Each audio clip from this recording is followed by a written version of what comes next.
November 14, 2023.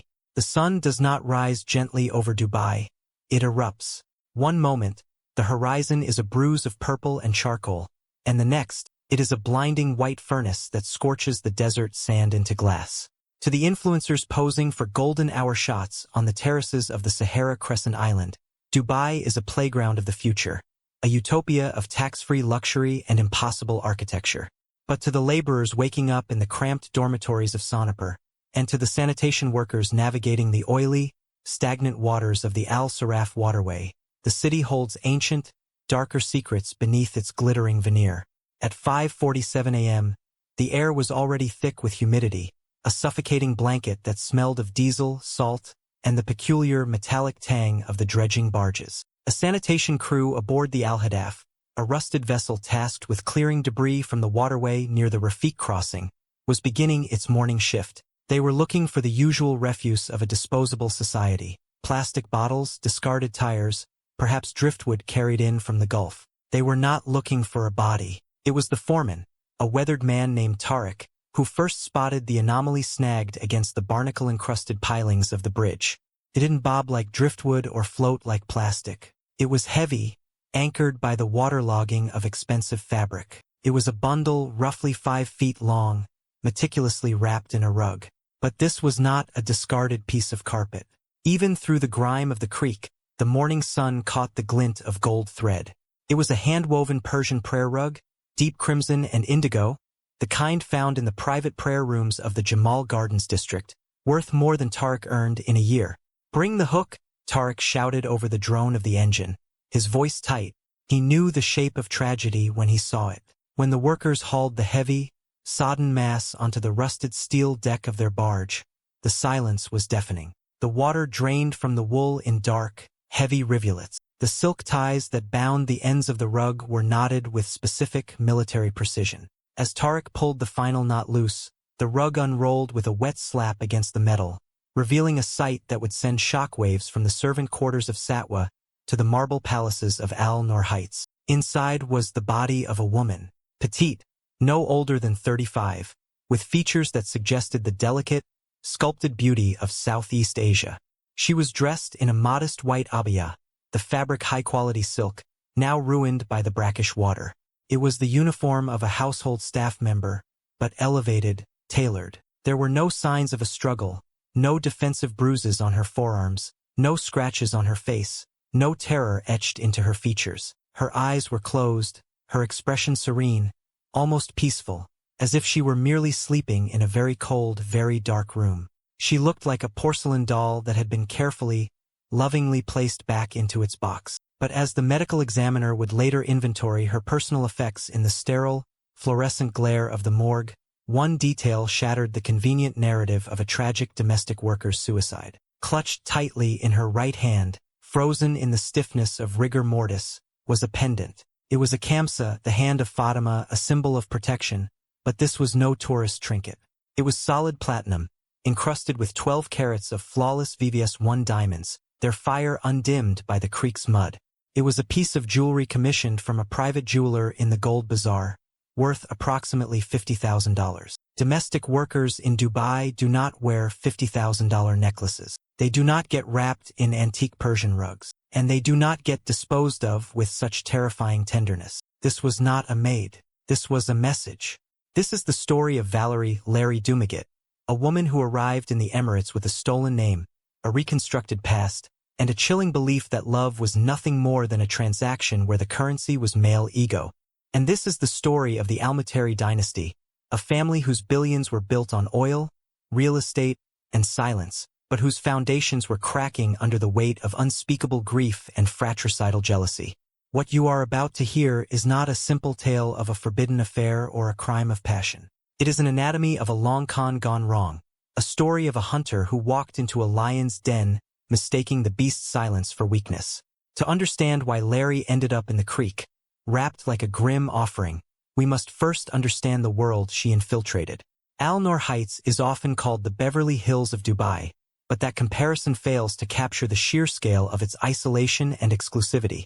It is a gated community within a gated community, a fortress of wealth where the driveways are paved with imported Italian cobblestone and the privacy walls are high enough to block out the sun. The air here is cooler, filtered by millions of gallons of water, used to keep the lawns emerald green in the middle of a desert. Behind one of these imposing walls, a sprawling compound that combined Andalusian architecture with modern brutalism, lived Sheikh Jaber al-Mutari. At 48, Jaber was a man who possessed everything the world could offer, yet had nothing that mattered. The patriarch of a secular but traditional Kuwaiti family, his personal wealth was estimated in the low billions, diversified across London commercial real estate, Swiss banking, and Abu Dhabi energy sectors. But in 2021, Jaber's universe had collapsed into a singularity of pain. His wife, Sheikha Noor, the love of his youth and his partner in all things, had died of a sudden, catastrophic brain aneurysm. She had collapsed during a charity gala, dying before the ambulance arrived. Her death left him with a 6-year-old daughter, Amira, and a silence in his 30,000-square-foot mansion that no amount of money could fill. Jaber became what predators in the high-stakes world of social engineering call a wounded giant. He was emotionally raw, dangerously lonely, and desperate for tenderness, yet paralyzed by his status.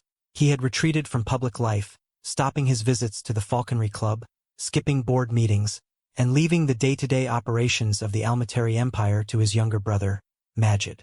Majid, 42, was the dark mirror to Jaber's light. Charming, ostentatious, and married to a Lebanese socialite who lived for the limelight, Majid was the face of the family business. But privately, he seethed. He was the spare to the heir, the manager of a fortune he did not fully control. He viewed Jaber's grief not with sympathy, but with contempt, seeing it as a weakness that endangered the family's standing. While Jaber mourned in the dark, pacing the hallways of a mausoleum, Majid was running the spotlight, and more importantly, maneuvering the accounts. Into this fractured, volatile house walked Valerie Dumaguet, or at least the woman who called herself that.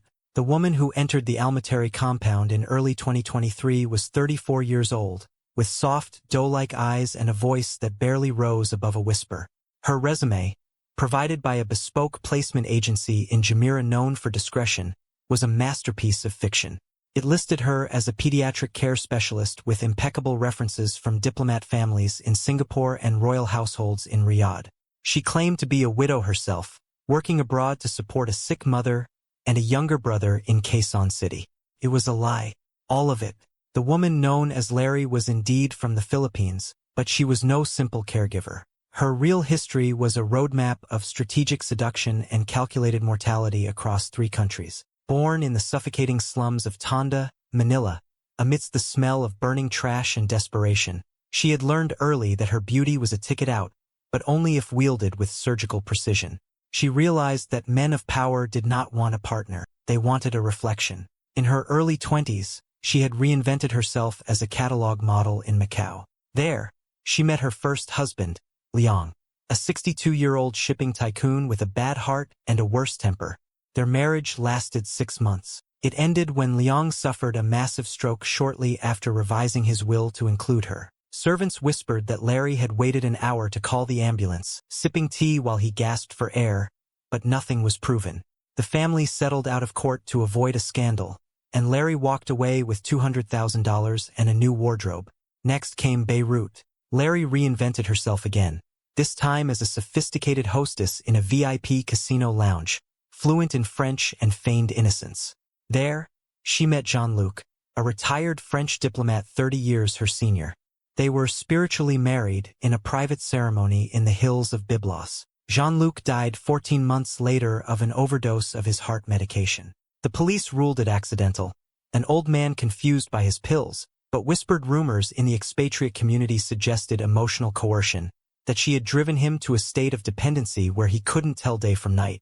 Larry vanished before the inquiries could deepen, resurfacing in Cebu, Philippines, with a casino heir. That relationship ended with a fall from a balcony during a drunken argument. 3 men, 3 fortunes, 3 sudden, silent endings. Larry Dumaguet didn't carry shame. She carried strategy. She understood the fundamental flaw in the male psyche. Wealthy, older men didn't want sex as much as they wanted to be seen. They wanted to be the savior of a beautiful, tragic woman. She had perfected the art of being a mirror. If the man was intellectual, she wore glasses and read poetry. If the man was powerful, she played the submissive flower. If the man was grieving like Jaber, she became the angel of mercy. She arrived in Dubai not out of desperation, but because she had identified the ultimate target. The Gulf was the final frontier, the highest concentration of liquid wealth with the most distinct cultural barriers to penetrate. She knew that in a conservative household, her invisibility as a servant was her greatest weapon. She wasn't there to clean the floors. She was there to audition for the role of the lady of the house, and she knew exactly how to get the part. The infiltration began not with a bang, but with a suffocating, calculated silence. For the first 3 weeks in the Almuteri mansion, Larry Dumagat did not speak to Sheikh Jaber. She didn't even look at him. When he entered a room, she would lower her gaze and retreat into the shadows, making herself as small as possible. This was the first rule of her playbook, refined over a decade of grifts. The most alluring thing to a man who can buy anything is the one thing that doesn't seem to want him. She wore modest, loose-fitting tunics in muted grays and navies, chosen carefully to hide her figure while hinting at the grace underneath. She scrubbed her face of all makeup, leaving only the natural, luminous quality of her skin. She pulled her hair back into a severe, practical bun. To the other staff, the cook from Kerala, the driver from Pakistan, the gardeners, she was polite, pious, and hardworking. She prayed in Tagalog in the corner of the kitchen, ensuring she was seen but not heard. She ate alone. She was a ghost haunting the periphery of Jaber's vision. Her focus was entirely on Amira, Jaber's 6-year-old daughter. Amira was a child shattered by the sudden loss of her mother. She had stopped speaking entirely. She threw violent tantrums that echoed through the marble halls, smashing porcelain and tearing at her clothes. She refused to eat, wasting away in her canopy bed. The previous 3 nannies, British, strict, qualified, had been fired within weeks. They had tried to discipline the child or bribe her with expensive toys. Larry did neither. She simply sat on the floor of Amira's room, hour after hour, playing with dolls in silence, waiting for the child to come to her. She projected an aura of absolute safety. When Amira finally did approach, curling up in Larry's lap to weep, Larry wept with her. It was a performance of empathy so convincing, so visceral, that it fooled even the watching security cameras that monitored the nursery. Jaber watched this from the doorway of his study, hidden by the shadows of the hallway. For months, his home had been a war zone of grief, a place of screaming and slamming doors. Suddenly, there was peace. He saw this quiet woman holding his daughter, rocking her to sleep, singing soft lullabies in a language he didn't understand but felt in his bones. He didn't see a predator calculating her ROI. He saw a mother figure filling a void he thought was permanent. The accidents began in the 2nd month, executed with the timing of a master illusionist. It was subtle, a choreography of intimacy designed to look like clumsiness. During the late-night tea service, when the rest of the staff had retired and the house was plunged into a heavy silence, Jaber would sit alone in the majlis, staring at old photos of his wife. Larry would enter, carrying a silver tray with mint tea and dates. As she placed the tray on the low table, her hand would brush against his shoulder, just for a fraction of a second. A flinch, a gasp, an apology whispered so softly he had to lean in to hear it, invading her personal space to catch the words. "Forgive me, Sheikh. I am clumsy with fatigue. I will pray for your peace tonight." Jaber, starved for human touch, found himself waiting for that friction. He began to notice her scent, not the heavy, expensive oud and rose perfumes of the women in his social circle, but something clean,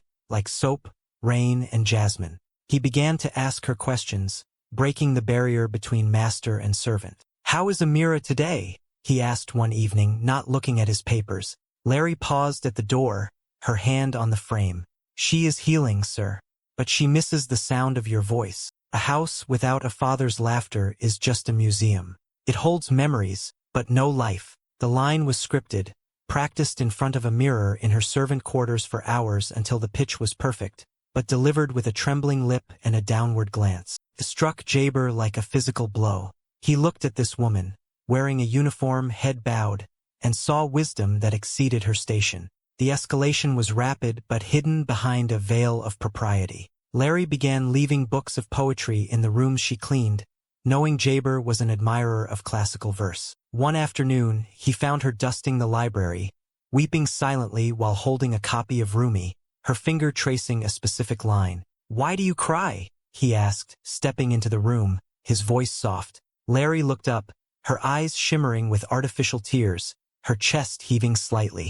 "Because, sir, the wound is the place where the light enters you. I see so much light in you, beneath the pain. It overwhelms me.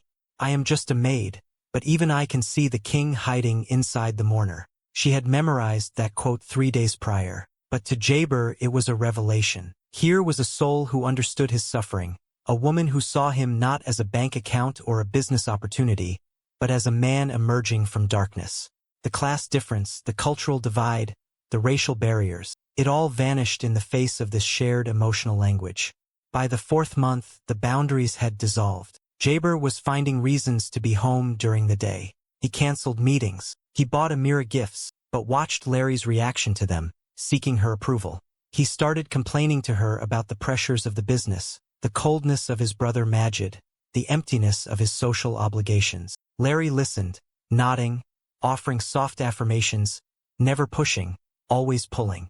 She was gathering intelligence, mapping the fault lines in the family, learning exactly where Majid stood and how much Jaber resented his reliance on him. She learned that Majid controlled the liquid cash, but Jaber owned the asset. She learned that Majid was jealous. She filed every detail away. Then came the night that changed everything. The trap was sprung. It was a humid evening in late May.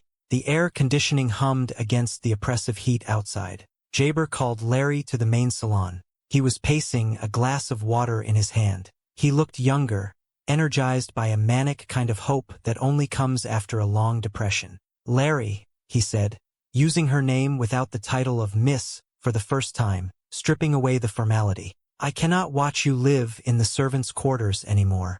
You are the heart of this house now. You have saved my daughter. You have saved me."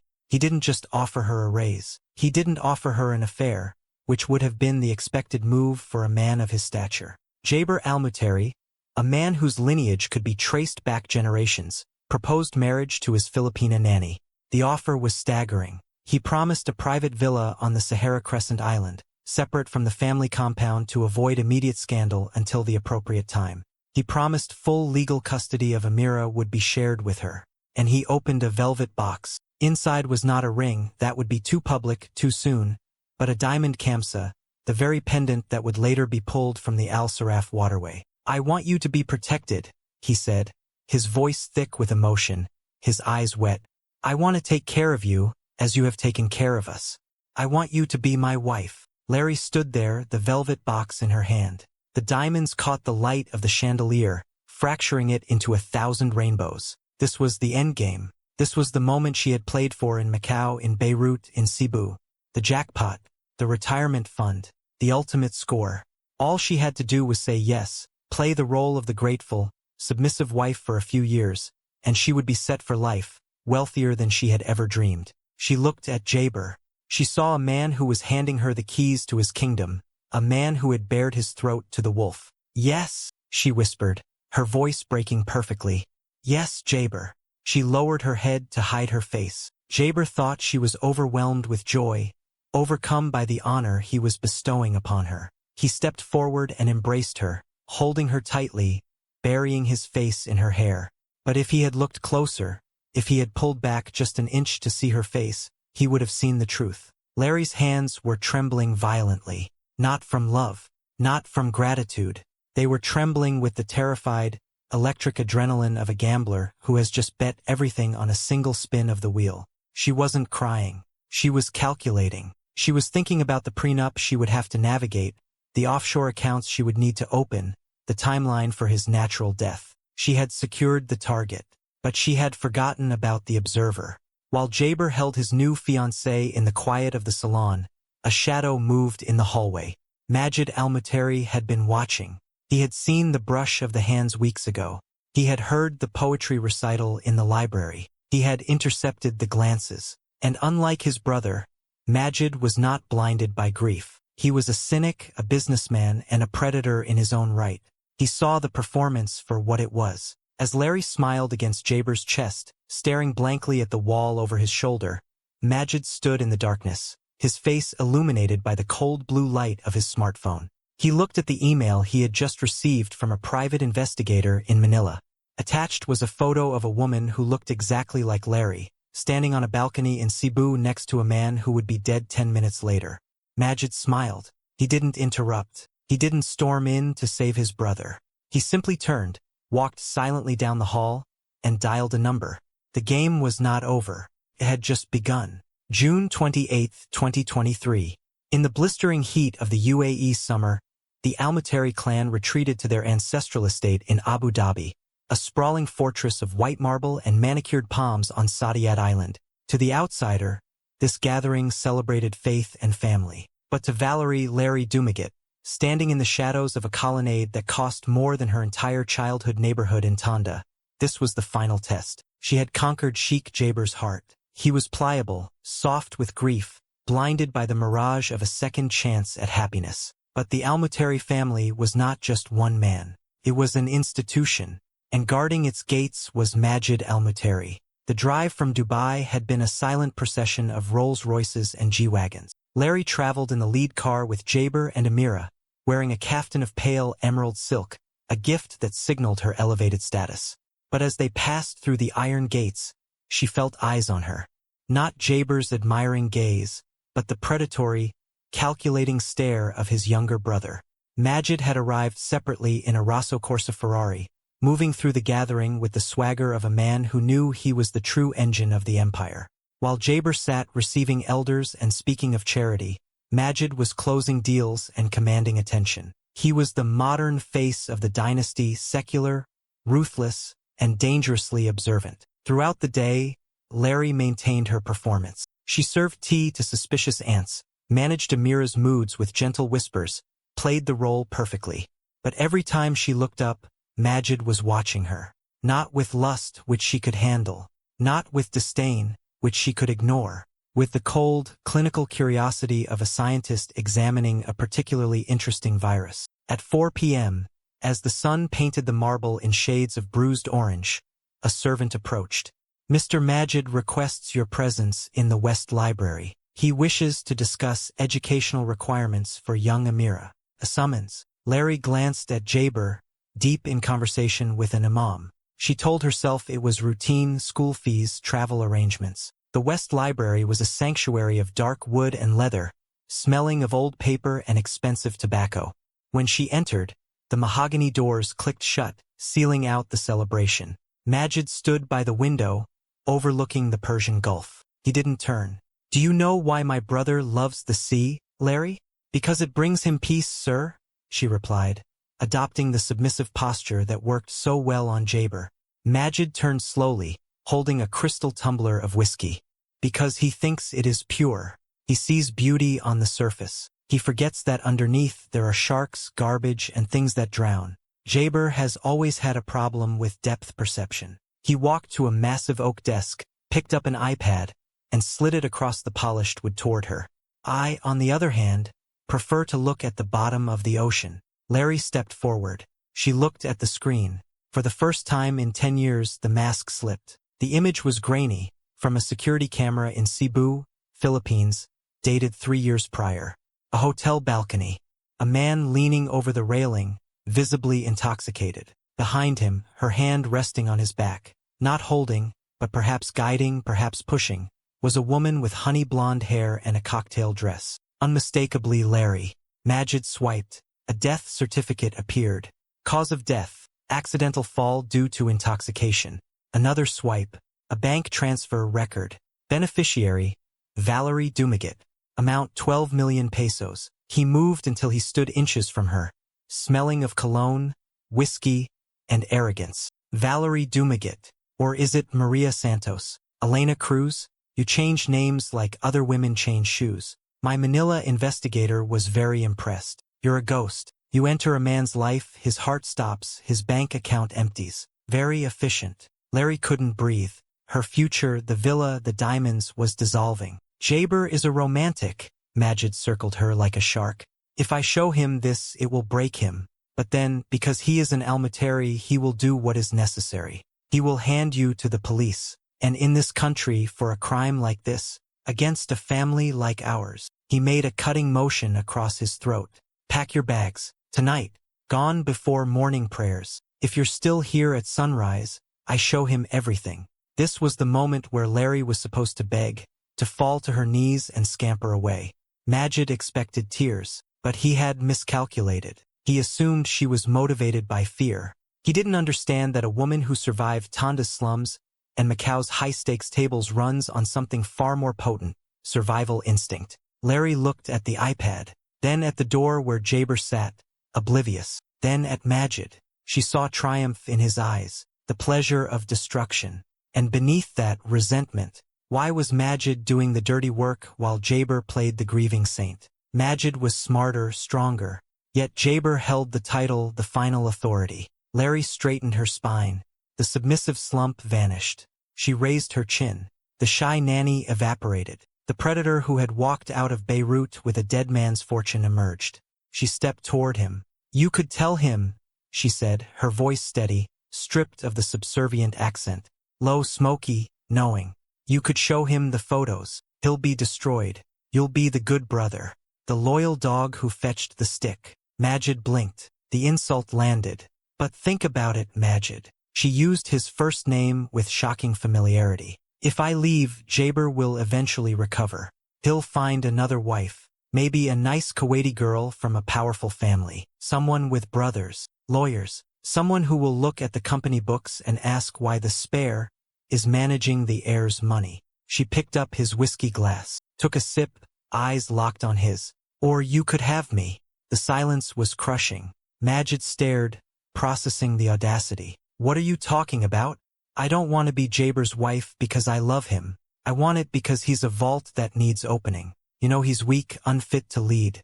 He cries over a dead woman while you do the work. Why should he have billions while you survive on a salary?" She invaded his personal space, radiating cold, electric heat. "I'm not your enemy. I'm your solution. Let me marry him. Get access to accounts, properties, power of attorney. I can influence him, make him sign things he doesn't read, divert assets. And when the time is right, accidents happen. Men fall from balconies. Men have heart attacks in their sleep." She touched his jacket lapel, smoothing the expensive fabric. "You get the empire, the money, the crown that should have been yours, and you get rid of the brother who treats you like a servant." Majid looked at the photo, evidence of her lethality. 10 minutes ago it was a weapon against her. Now it was her resume. He saw the logic. Brutal, evil, brilliant. Jaber was a liability. Majid had been covering his brother's emotional instability for 2 years, watching the family fortune stagnate. "And what do you get?" "My share."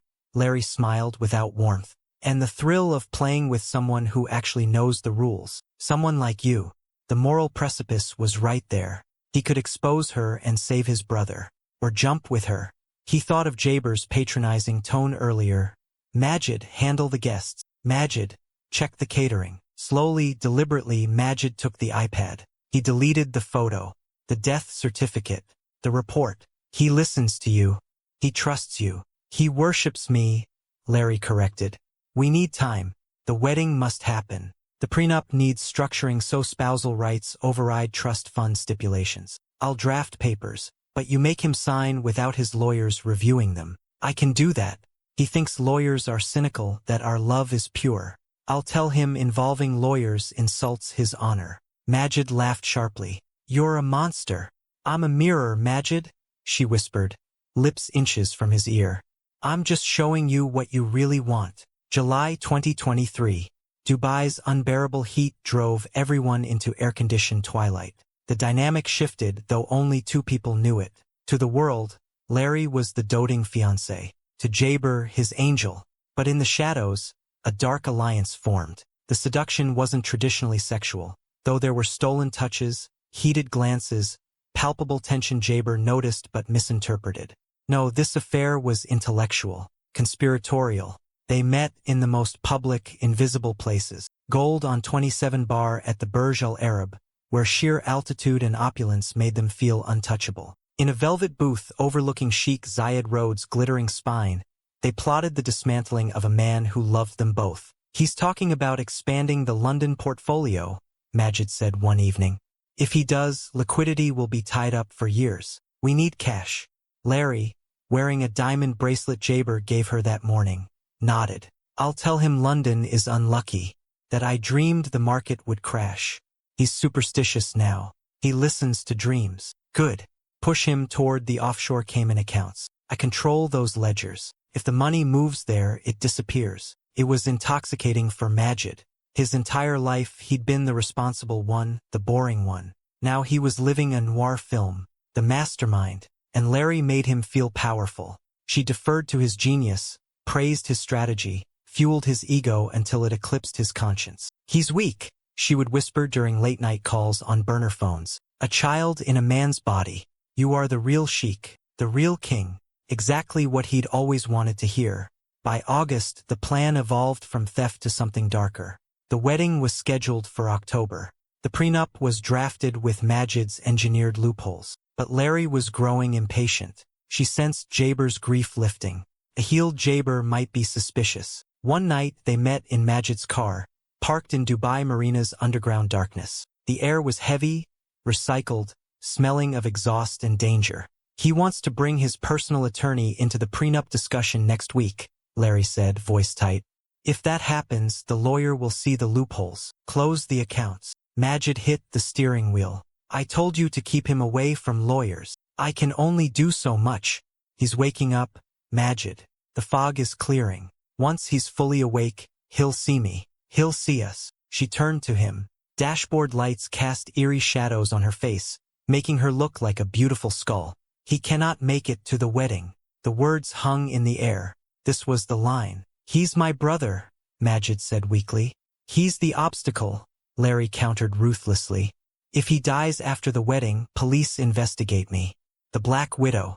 Too obvious. But if he dies before, tragic heart failure, sudden stroke like his wife, a swimming accident. She placed her hand on his knee. If he dies before, you inherit control immediately. I'll be the grieving fiancé. I disappear. You pay my share from the estate and I vanish. You get everything. The title, the money, the freedom, and you never have to look at his disappointing face again. Majid stared through the windshield at concrete. He tried to summon love for the boy he grew up with, playing soccer in dusty Kuwait streets. Times Jaber protected him from bullies. But all he remembered was yesterday. Majid, why are the quarterly reports late? Do I need to hire someone to help you? The humiliation, the condescension, the last vestige of the brother died in that parking lot. The yacht, Majid said. He takes the Zarat out every Friday evening to watch the sunset. Goes alone with the crew. I manage crew payroll. They're loyal to me, not him. Larry smiled, the viper cornering the mouse. The yacht is perfect. Water washes away everything. They didn't kiss. A kiss would have been too human. Instead, they shook hands, a pact sealed in cold blood.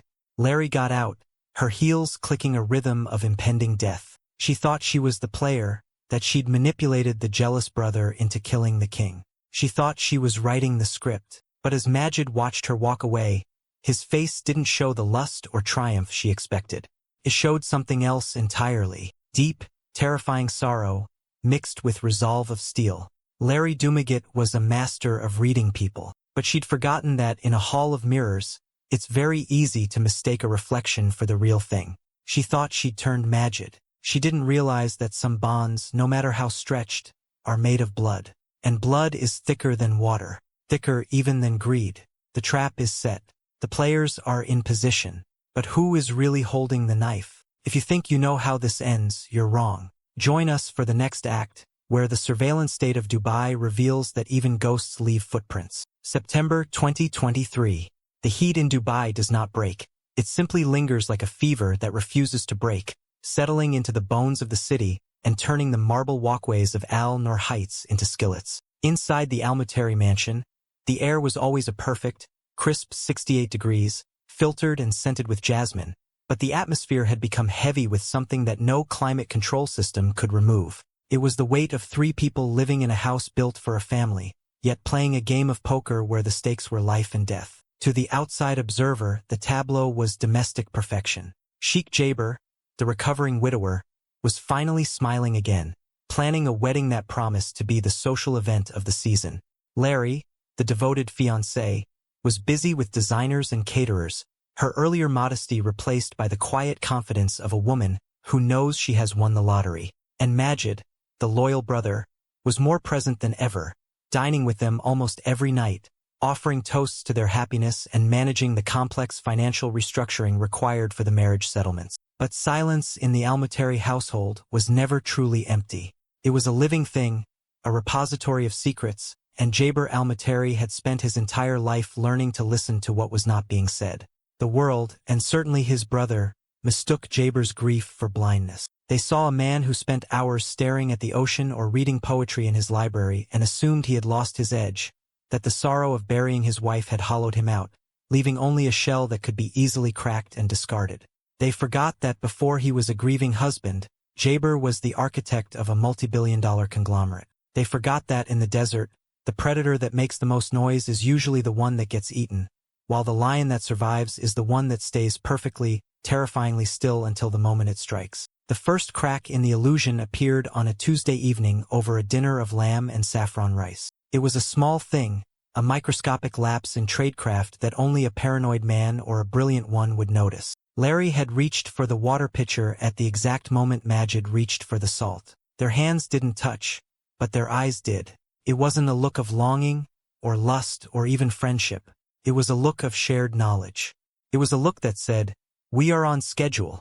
It lasted less than a second, a flicker of communication faster than a text message, before they both retreated to their polite smiles and deferential nods. But Jaber saw it, and in that split second, the fog of grief that had clouded his mind for 2 years evaporated, replaced by the cold, hard clarity of suspicion. He didn't say anything. He didn't slam his fist on the table or demand an explanation. He simply took a sip of his water, complimented the chef on the lamb, and asked Majid about the progress of the port deal in Jebel Ali. But that night, for the first time in months, Jaber did not sleep. He lay in the king-sized bed that still felt too big without his late wife, staring at the ceiling, replaying the last 6 months in his mind. The sudden appearance of the perfect nanny, the convenient accidents, the shared glances, the pressure to move assets offshore.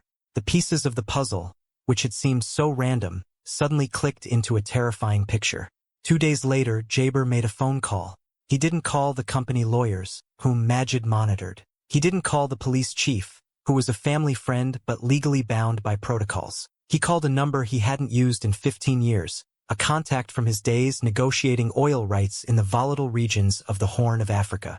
The man who answered was named Julian, a former intelligence officer with the British SIS who now ran a boutique risk management firm out of a nondescript office in Dubai Media City. Julian didn't advertise. He didn't have a website. He handled problems for people who couldn't afford to have problems. They met not in an office, but on the open deck of a pearl diving dhow docked in the old creek, surrounded by tourists and noise, the safest place for a private conversation. Jaber wore sunglasses and a baseball cap, looking less like a billionaire and more like an aging tourist. Julian, a man whose face was a roadmap of forgotten wars, handed him a thick manila envelope. He didn't offer condolences or small talk. He simply lit a cigarette and watched the seagulls circle overhead while Jaber opened the file that would destroy his life. The first few pages were expected, though painful. They detailed the true identity of Valerie Dumaguet. The name was fake, borrowed from a woman who had died in a typhoon in 2010. Her real name was Maria Elena Cortez. The file contained photos of her previous lives, the shipping tycoon in Macau, the diplomat in Beirut. Jaber looked at the pictures of his fiancée, the woman he had held while she wept over Rumi poetry, standing next to other old, wealthy men who were now dead. He saw the pattern, the accidental deaths, the quick cremations, the settlements. It was a dossier of a black widow, executed with the precision of a corporate merger. It hurt, certainly. It was a humiliation to realize he had been seduced by a script, that the tenderness he felt was just a mirror trick. But Jaber was a pragmatic man. He could survive a con artist. He could pay her off, deport her, or bury her in legal battles until she withered away. Then he turned the page to the section marked Surveillance, Audio Transcripts. This was the part Julian had warned him about before handing over the envelope. "The woman is a professional," Julian had said, his voice gravelly. "She's doing what she does." But the other voice on the tape, That's the one that's going to kill you, Sheik. Jaber pulled out a small USB drive attached to the page. He inserted it into the laptop Julian had provided, put on the headphones, and pressed play. The recording was clear, captured by a directional microphone pointed at a booth in the Gold on 27 Bar 3 nights ago. The voice of Larry filled his ears, low and conspiratorial. He wants to see the prenup draft on Sunday. We are running out of time. Then came the second voice. A voice Jaber had known since the day it learned to speak. A voice he had taught to read the Quran. A voice he had comforted when their father died. The voice of his little brother, Majid. Don't worry, Majid's voice said, smooth and arrogant. I switched the pages in the binder. He won't read the addendum. He trusts me. He's too busy planning the honeymoon to notice he's signing his death warrant. Jaber's hand began to shake, a tremor that started in his fingers and traveled up his arm to his heart. He closed his eyes, praying it was a fabrication, a deep fake, anything but the truth. But the recording continued. What about the pills? Larry asked. I have them, Majid replied. Nitroglycerin mimics, induces cardiac arrest. Untraceable in a standard autopsy if we cremate him quickly. We'll do it on the yacht. He loves that boat. It's poetic in a way. He dies on the water. I take the helm. There was a pause on the tape, then the sound of clinking glasses. Larry laughed. A cold, sharp sound that Jaber had never heard before. To the new sheik, she said. To the new sheik, Majid answered. Jaber took the headphones off. He didn't scream. He didn't weep. He sat perfectly still as the sun beat down on the wooden deck of the dhow. The pain was absolute, a physical thing that felt like a spear being driven through his chest. The betrayal of the woman was a scratch. The betrayal of his brother was a decapitation. Majid, whom he had protected, whom he had promoted, whom he had loved more than anyone on earth besides his daughter, wasn't just stealing from him. He was laughing about killing him. He was discussing Jaber's murder with the casual detachment of ordering dinner. For 20 minutes, Jaber stared at the dirty water of the creek, watching the Abras drift by. He thought about the times he had bailed Majid out of trouble in London. He thought about the times he had covered for Majid's mistakes in the boardroom. He realized now that his brother didn't see those acts as love. He saw them as humiliations. Majid didn't want to be saved. He wanted to be the savior, and he was willing to burn the entire world down to wear the crown. When Jaber finally looked up, his eyes were dry. The grief that had defined him for 2 years was gone, burned away by a rage so cold it felt like ice. He handed the envelope back to Julian, keeping only the USB drive. What do you want to do? Julian asked, flicking his cigarette butt into the water. I can go to the police. We have enough for conspiracy to commit murder. They'll be in handcuffs by dinner. Jaber looked at the skyline of Dubai, the city of glass and ambition. No police, he said, his voice steady. If we go to the police, it becomes a scandal. The stock drops. The family name is dragged through the mud. My daughter grows up known as the girl whose uncle tried to kill her father. No. Then what? Julian asked. They think I am weak, Jaber said, standing up. They think I am a fool who reads poetry and cries over the past. They think they are playing a game against a sheep. He adjusted his cap, his face setting into a mask of terrifying resolve. They are about to find out why our grandfather was called the Lion of the Desert. Jaber returned to the mansion that evening just as the sun was setting. He walked into the main salon where Larry and Majid were sitting, heads bent together over a laptop, ostensibly looking at wedding venues. When he entered, they jumped apart, composing their faces into masks of love and loyalty. Darling, Larry cooed, standing up to kiss his cheek. We were just discussing the flowers for the ceremony. Majid thinks white orchids are too traditional, but I know you love them. White orchids are perfect, Jaber said, returning her kiss. He looked at his brother. Majid was smiling, that easy, charming smile that had fooled boardrooms and investors for a decade. You look tired, brother, Majid said, feigning concern. Is everything all right at the office? Just details, Jaber lied, his voice warm, betraying nothing of the monster screaming inside him. But I have been thinking, we are all working too hard. The stress of the wedding, the business, we need a moment of peace before the chaos begins. He walked over to the bar and poured 3 glasses of sparkling water. He handed one to Larry, one to Majid, and raised his own. "I want to take the Zaret out this Friday," Jaber announced. "Just a private dinner. No crew, just the captain. A celebration of what we have built. A toast to the future." Larry and Majid exchanged a glance. It was the same glance he had seen at dinner 2 nights ago, but this time Jaber knew exactly what it meant. They were thinking, "It's perfect. He is handing himself to us." "That sounds wonderful, Jaber," Larry said, her eyes shining with the anticipation of murder. "A sunset cruise. Just us." "Yes," Jaber said, smiling at the 2 people who planned to stop his heart. "Just us. And the water." He finished his drink and excused himself, saying he needed to pray. He walked up the marble staircase, his footsteps echoing in the silence. He went into his daughter's room. Amira was asleep, clutching a teddy bear. He stood over her for a long time, watching her chest rise and fall. He promised her silently that she would never be an orphan, that no one would ever hurt her. Then he went to his study. He opened the wall safe behind the painting of his father. Inside lay his personal handgun, a stack of cash, and his will. He placed the USB drive next to the gun. Then he took out a piece of stationery, embossed with his personal crest. He picked up his fountain pen. He began to write a note. It wasn't a suicide note, and it wasn't a confession. It was an insurance policy. "To whom it may concern," he wrote, his handwriting sharp and jagged. "If you are reading this, I am gone. But I did not go blindly. There is a fable about the scorpion and the frog, where the scorpion stings the frog because it is in his nature. But there is another story, one we do not tell children. It is the story of the brothers who fought over the well. One brother wanted the water for his village. The other wanted the water to sell. They fought until the well ran dry, and the desert took them both." He paused, looking at the photo of Majid on his desk, taken when they were boys. Majid was smiling, missing a front tooth, his arm thrown around Jaber's shoulder. Jaber picked up the frame and placed it face down on the mahogany surface. "My brother thinks he is the player," he continued writing.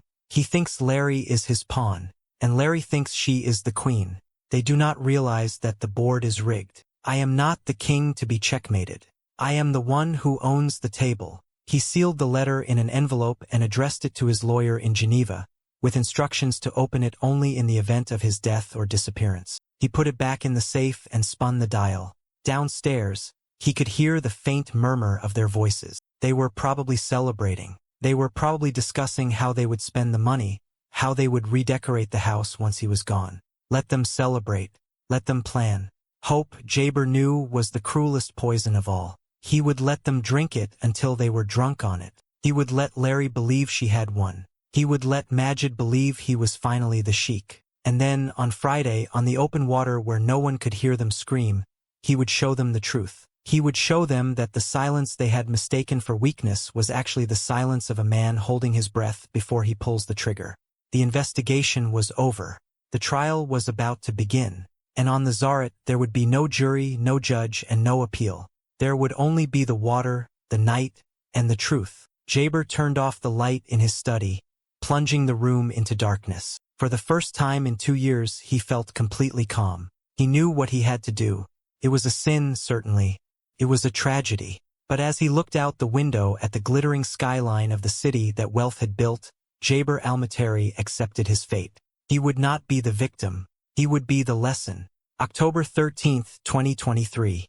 The sun dipped below the horizon of the Arabian Gulf, bleeding a bruised purple ink across the sky, a color that locals knew often signaled a coming storm, or perhaps just the heavy, stifling end to another day of impossible heat. For Valerie Larry Dumaget, standing on the teak deck of the Zaret, the Almuteri family's 120-foot super yacht, the sunset looked like victory.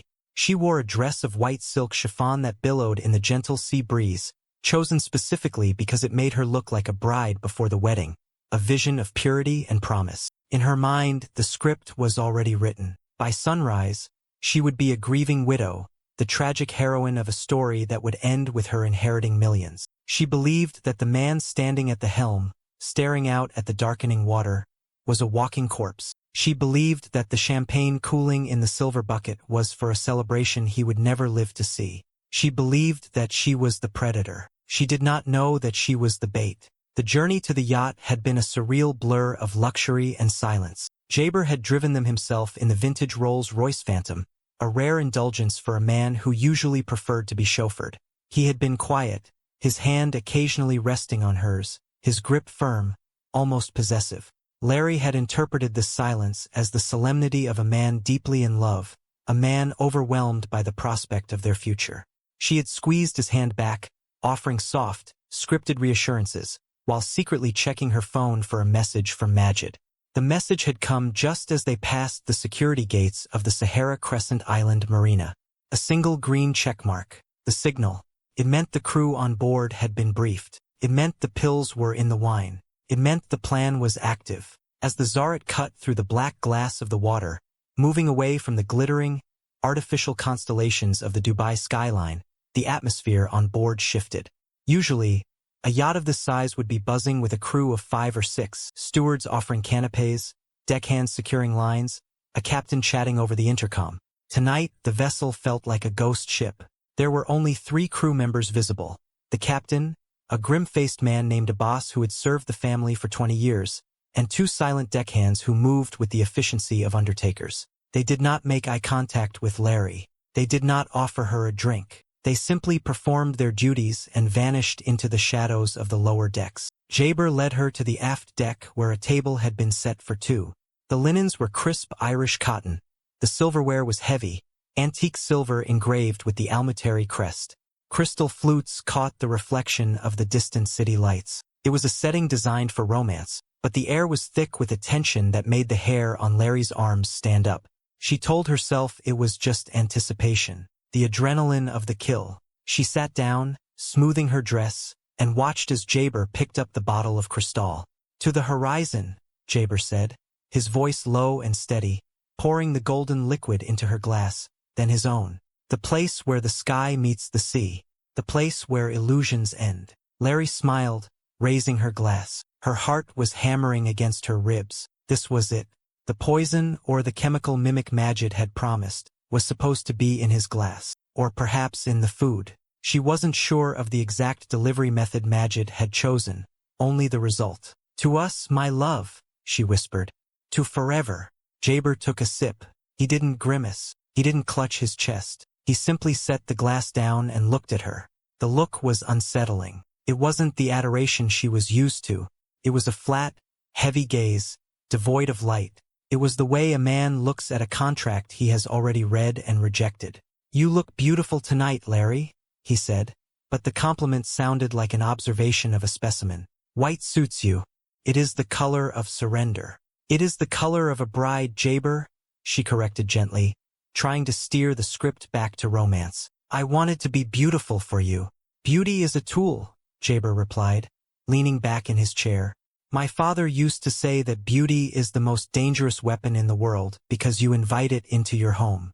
You let it hold your children. You let it sleep in your bed." He paused, tapping his fingers on the table. "Tell me, Larry, when you were in Cebu, did you wear white on the balcony?" The question hit her like a physical slap. The smile froze on her face. The glass in her hand trembled, spilling a single drop of champagne onto the tablecloth. Cebu. He wasn't supposed to know about. Majid had deleted the files. Majid had scrubbed the internet. I don't know what you mean, Jaber," she stammered, her voice losing its carefully cultivated softness. "I have never been to Cebu. I told you, I am from Manila." Jaber reached into the pocket of his linen jacket. He pulled out a photograph. It wasn't on a screen this time. It was a physical print, high resolution, undeniable. It showed Larry laughing, her head thrown back, her hand on the arm of a man who looked drunk and unsteady. The date stamp in the corner was 3 years old. He placed the photo on the table between them. "Julian, my investigator, tells me the view from that hotel is spectacular." A long drop to the pavement. Did he scream, Larry? Or was he too drunk to realize he was falling? Larry's mind raced. Majid must have betrayed her. No, that didn't make sense. Majid needed her to kill Jaber.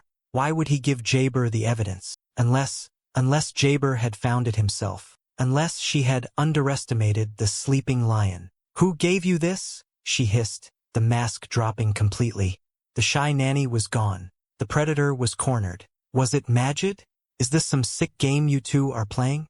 Jaber laughed. It was a dry, dusty sound, like sand shifting in the wind. Majid? No.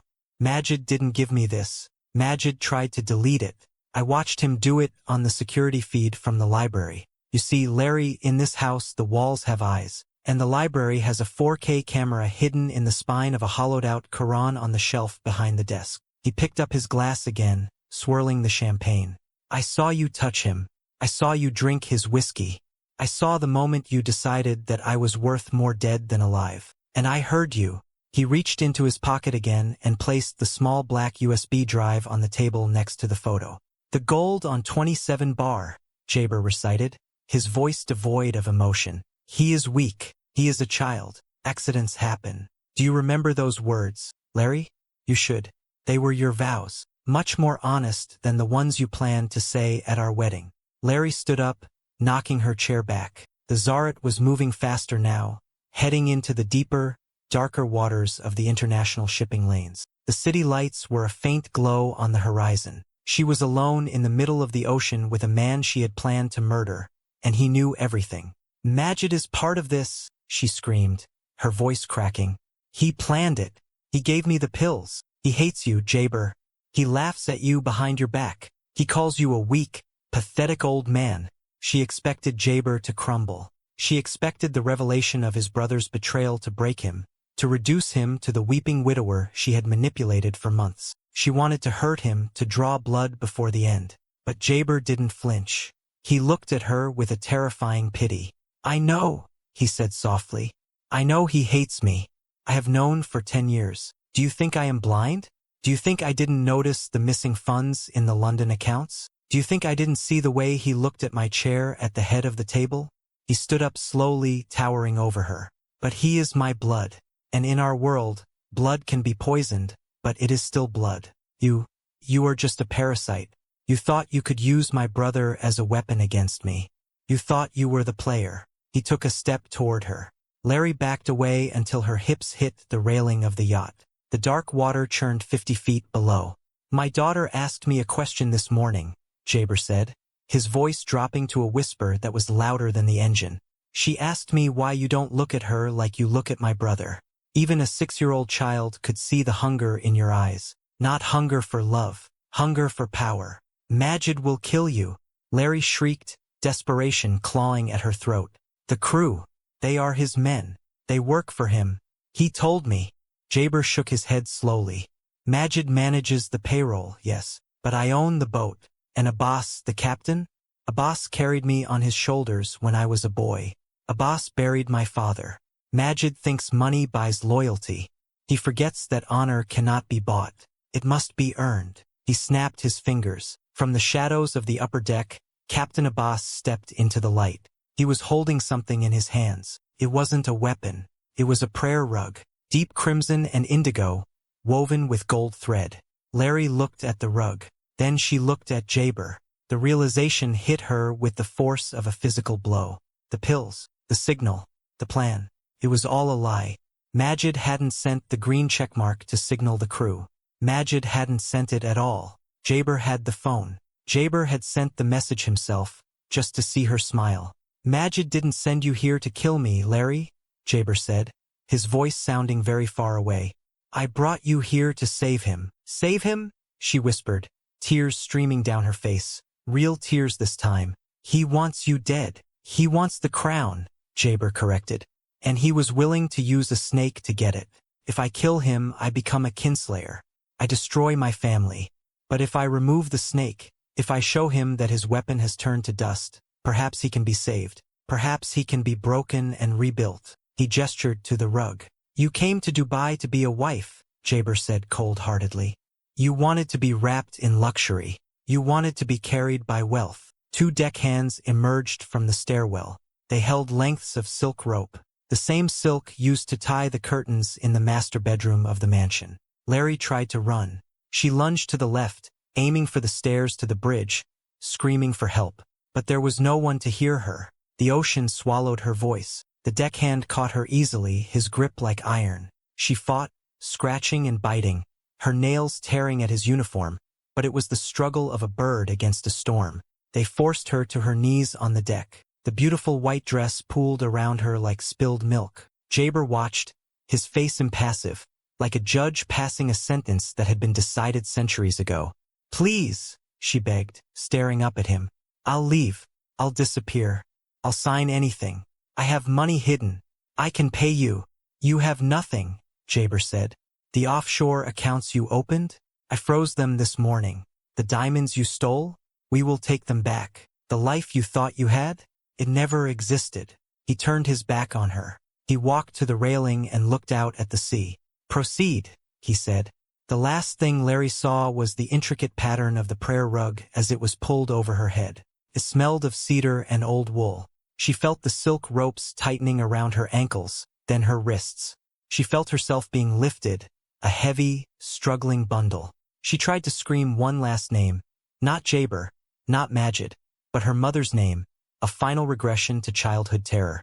But the wool smothered the sound. She felt the sensation of weightlessness as she was tossed over the side. Then the cold, the shocking, absolute cold of the Persian Gulf. The water soaked through the rug instantly, dragging her down. The darkness was absolute. There was no struggle, really. The shock and the weight did the work. Jaber stood at the railing for a long time, watching the bubbles rise to the surface and pop. He watched until the water was smooth again, reflecting the uncaring stars. He adjusted his cufflinks. He checked his watch. 9:42 p.m. "Captain," he said, his voice steady. "Yes, Sheik," Abbas replied from the shadows. "Set a course for the marina, and prepare the statement. We will need to make a donation to the Domestic Worker Safety Fund tomorrow. A tragic accident. She fell while taking a selfie. We searched for hours, but the current was too strong." "Understood, sir." Jaber walked back to the table. He picked up the glass of champagne, the one Larry had poured for him, the one she thought was poisoned. He held it up to the moonlight. "To the horizon," he whispered to the empty chair. He drank it. It was crisp, cold, and tasted of victory. But as he swallowed, he felt the bitter aftertaste of ash. He had won. He had survived. But he knew that the real war was waiting for him back on shore. Larry was just the sacrifice. The true enemy was waiting in the library with a glass of whiskey, wondering why his phone hadn't rung. Jaber set the glass down. "Turn the boat around," he murmured to himself.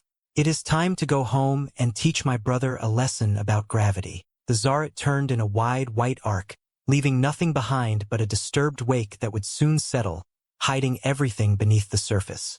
October 14th, 2023.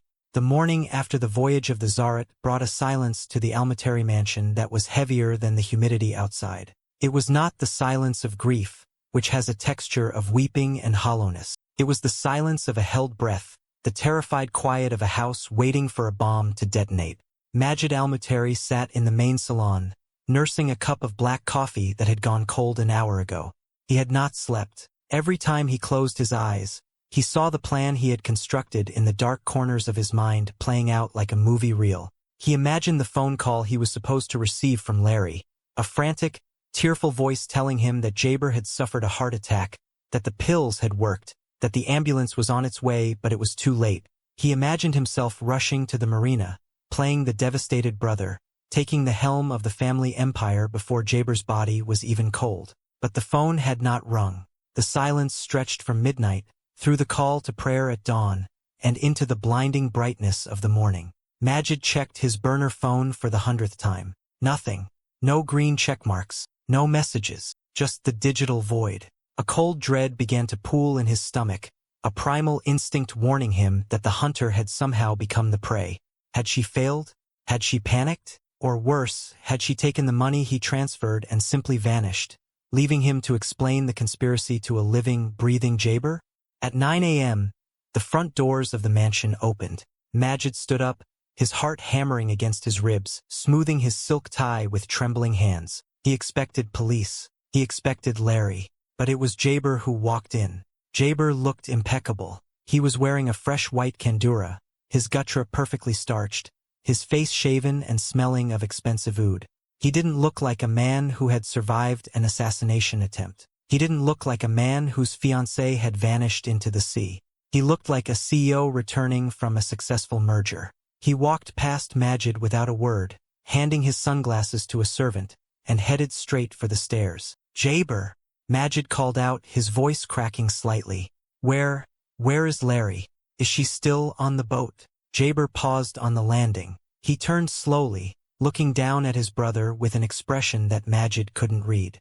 It wasn't anger. It wasn't sadness. It was a mild, detached curiosity, as if he were looking at a stranger who had wandered into his home by mistake. "Larry decided to extend her stay on the water," Jaber said, his voice calm and level. "She found the silence of the ocean captivating. She won't be joining us for breakfast." He continued up the stairs, disappearing into the shadows of the upper hallway. Majid stood frozen in the foyer. The ambiguity of the statement terrified him. Captivating. It was a word that could mean anything, but deep down Majid knew. The game had changed. The pieces had moved while he was sleeping, and for the first time in his life he didn't know the rules. By noon, the news broke. It didn't appear on the front page of the newspapers, of course. The Almateri family owned substantial shares in the media conglomerates of the region, and scandals were filtered out long before they reached the printing press. Instead, the news arrived via a phone call from the chief of police, a man who owed his position to Jaber's father. Majid was in the library, pacing, when he heard Jaber taking the call in the adjacent study. He pressed his ear to the heavy mahogany door, straining to hear. "Yes, General," Jaber's voice drifted through the wood. "It is a tragedy. Terrible accident. She was taking a photograph on the aft deck. The railing was slippery. Captain Abbas tried to deploy the life ring, but the current was strong. We are devastated." There was a pause. "An autopsy? Is that necessary for a clear accident? I would hate for her family in the Philippines to be delayed in receiving her remains." "Yes, I understand. And General? The Almateri Foundation would like to make a donation to the Widowers Fund, say 5 million dirhams, for your team's discretion and efficiency. Thank you." Majid slumped against the door. Dead. She was dead. The realization washed over him with a mixture of horror and relief. Larry hadn't run away with his money. She hadn't betrayed him to the police. She had fallen. It was an accident. A lucky, serendipitous accident. Jaber was safe, yes, which meant the coup had failed, but at least Majid was safe too. The loose end had been tied off by fate, or so he thought. 2 hours later, a servant knocked on the library door. "Sir," the man said, keeping his eyes on the floor, "Sheikh Jaber requests your presence in the West Wing office. He says it is a matter of family urgency." Majid fixed his cuffs. He checked his reflection in the window. He looked pale but composed. Play the grieving brother, he told himself. Comfort him.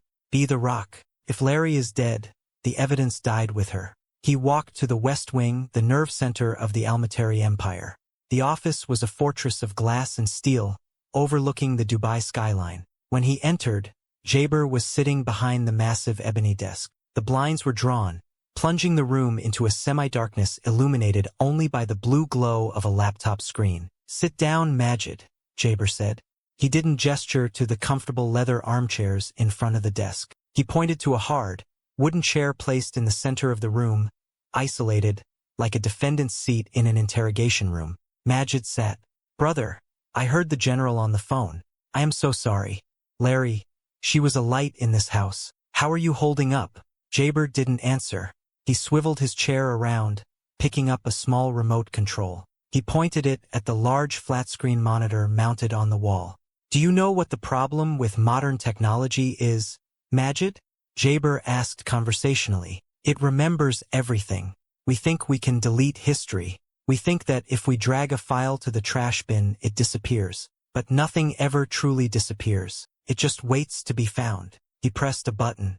The screen flared to life. It wasn't a video. It was an audio waveform, the jagged green lines of a sound recording. "What about the pills?" Larry's voice filled the room, amplified by the surround sound speakers. It was crisp, clear, undeniable. Majid felt the blood drain from his face. His hands gripped the arms of the wooden chair so hard his knuckles turned white. "I have them," Majid's own voice answered from the speakers. "Nitroglycerin mimics, induces cardiac arrest, untraceable. He dies on the water. I take the helm." Jaber paused the recording. The silence that followed was louder than the scream Majid wanted to release. That That is a fake, Majid stammered, his voice high and thin. It's AI. It's a deepfake. Someone is trying to frame me. Jaber, you know I would never. Jaber pressed the button again. The screen changed. Now it showed bank records, detailed transfers from the Almateri operational accounts to a shell company in the Cayman Islands. Beneficiary, Valerie Dumagat. Authorized by Majid Almuteri. Then, another image. A surveillance photo of Majid and Larry sitting in the parked car in the marina, their heads close together, conspiring in the dark. Jaber turned off the screen. He placed the remote on the desk with a gentle click. Stop, Jaber said quietly. Do not insult me with lies, Majid. Larry didn't slip. She didn't fall. I threw her overboard. The confession hung in the air. Majid stared at his brother, seeing him for the first time. He saw the lines of age, yes, but beneath them, he saw the iron will that had built a dynasty. He realized with a sickening jolt that he had never really known Jaber. He had mistaken kindness for weakness, and silence for stupidity. You killed her? Majid whispered. I removed a parasite, Jaber corrected. But Larry was just the instrument. You, Majid, you were the hand holding the knife. You wanted my death. You wanted my crown. And you were willing to sell your soul to a woman you met 6 months ago to get it. Jaber opened the top drawer of his desk. He pulled out a thick manila envelope and slid it across the polished ebony surface. Inside that envelope, Jaber said, is a one-way ticket to London.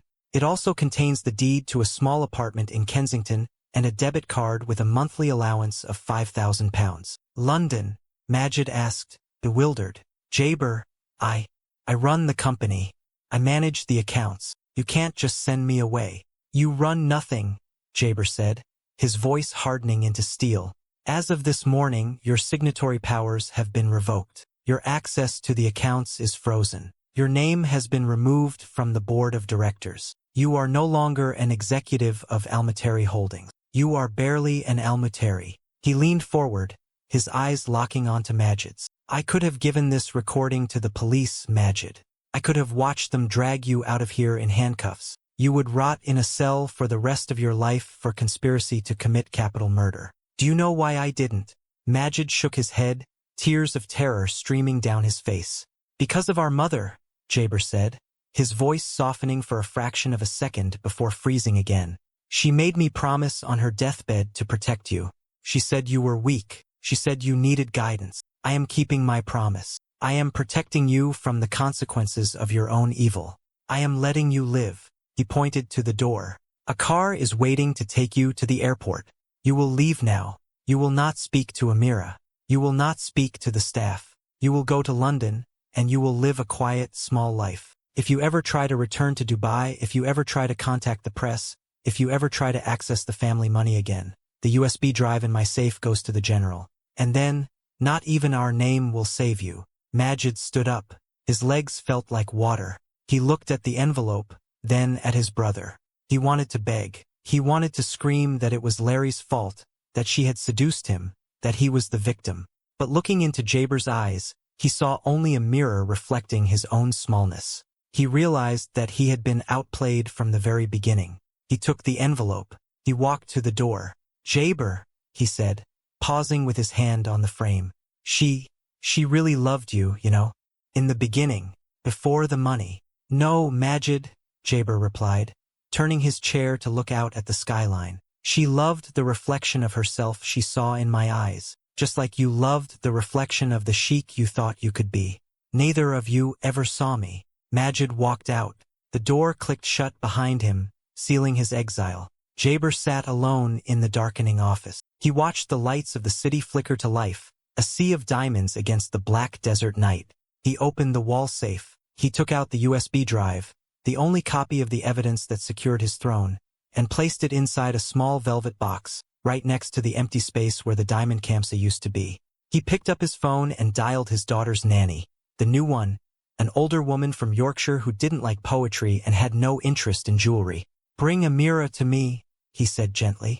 It is time for a story. The case of the sheik and the nanny was officially closed. The police report filed it as a tragic drowning. The domestic worker safety donation was paid, lauded in the press as a gesture of incredible generosity from a grieving family. Larry Dumaget's body was eventually repatriated to the Philippines, buried under a name that wasn't hers, in a grave paid for by a man she had tried to murder. But in the high towers of Dubai, where business is conducted in whispers and secrets are the only true currency, the story of Majid al-Matari became a cautionary tale.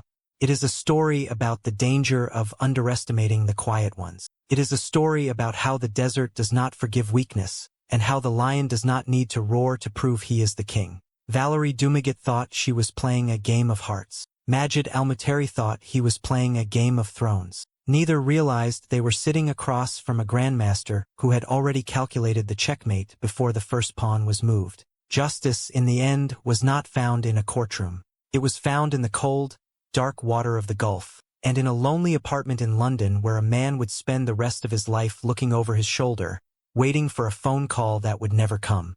If the story chilled you to the bone, you are not alone. The intersection of immense wealth and human greed creates a vortex that swallows everyone involved. These are the stories that happen behind the high walls and the gold gates, the stories that are usually buried with the bodies. Until next time, keep your eyes open, because the most dangerous person in the room is usually the one who hasn't said a word.